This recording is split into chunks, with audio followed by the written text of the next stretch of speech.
स्नान। स्नान क्या है? स्नान कितने प्रकार के होते हैं? स्नान का तात्पर्य है शुद्धिकरण,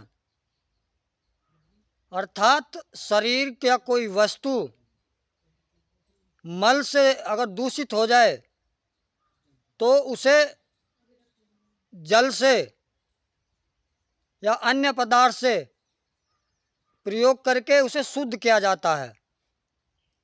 शुद्धि स्नान कहलाया जाता है। स्वच्छता स्नान कहलाया जाता है। अब बात आती है कि स्नान से हमें लाभ क्या होता है। स्नान जैसे कि हमारा शरीर है, जीव प्राणी का शरीर है, इसमें 9 तो द्वार हैं।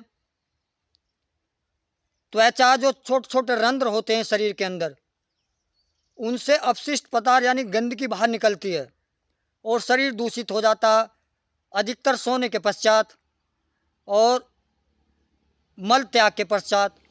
तो उसकी शुद्धिकरण के लिए, उसको शुद्ध करने के लिए स्नान की आवश्यकता होती है। अब स्नान कितनी तरह के होते हैं? स्नान को वैसे 4 भागों में बांटा गया है।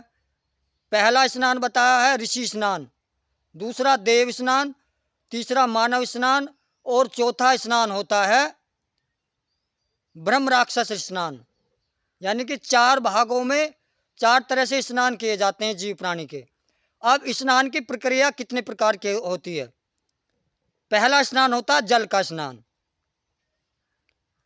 जो साधारण जल है, जैसे कुएं से खींचकर, नल से निकालकर स्नान किया जाता है उसका शुद्धिकरण करने के लिए शरीर का।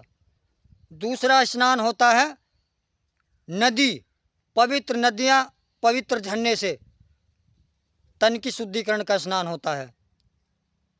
तीसरा स्नान होता है भभूति, संत महात्मा धोने की भभूति स्नान करते हैं। चौथा स्नान होता है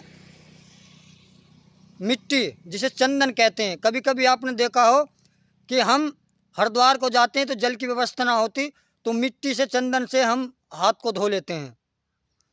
और 5वां स्नान क्या है? 5वां स्नान होता है जप शक्ति का स्नान। हम जो परमात्मा का जाप कर रहे हैं, तप कर रहे हैं, उससे हमारे तन और मन दोनों की शुद्धिकरण होती है। और स्नान से केवल तन की शुद्धि है, लेकिन नाम जप की शक्ति से शुद्धिकरण तन और मन दोनों की होती है। इस तरह से स्नान किया जाता है।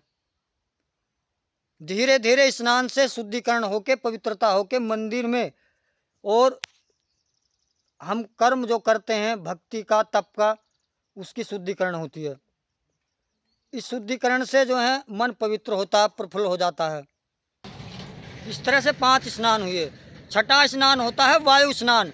साधु संत अक्सर वायु को ग्रहण करते हैं और उससे तन मन की शुद्धिकरण होती है। और 7वां स्नान होता है अग्नि स्नान। अग्नि से भी स्नान किया जाता है, उससे भी शुद्धिकरण होती है। यह है स्नान का तात्पर्य। कितनी तरह से जीव प्राणी स्नान करता है और कितने प्रकार वस्तुओं से जीव प्राणी शरीर की शुद्धिकरण के लिए स्नान होते हैं। शुद्धि का मतलब स्नान, स्नान का मतलब शुद्धि। इस तरह से स्नान की महत्वता बताई गई है। जल तत्व को ज़्यादा श्रेष्ठ बताया गया क्योंकि 4 गुण इसमें विराजमान है और ये तन की शुद्धि करता है। लेकिन इनमें सबसे श्रेष्ठ जो स्नान है वो है भजन का, तप का, जाप का, जिससे तन और मन दोनों का शुद्धिकरण होता है। इसी स्नान को ज़्यादा श्रेष्ठ महत्वता दी गई है। सभी से हाथ जोड़कर विनती प्रार्थना है, धर्म और सच्चाई के रास्ते पर अगर हम चलेंगे, परमात्मा का नाम जप करेंगे, तो हमारा तन और मन शुद्धिकरण होगा, पवित्र होगा और हमें परमात्मा की प्राप्ति के लिए सरल और सहज रास्ता प्राप्त होगा और हमारे जीवन में सुख और शांति होगी। हमारा समाज फलित होगा, आनंददायक होगा। जय जय श्री राधे।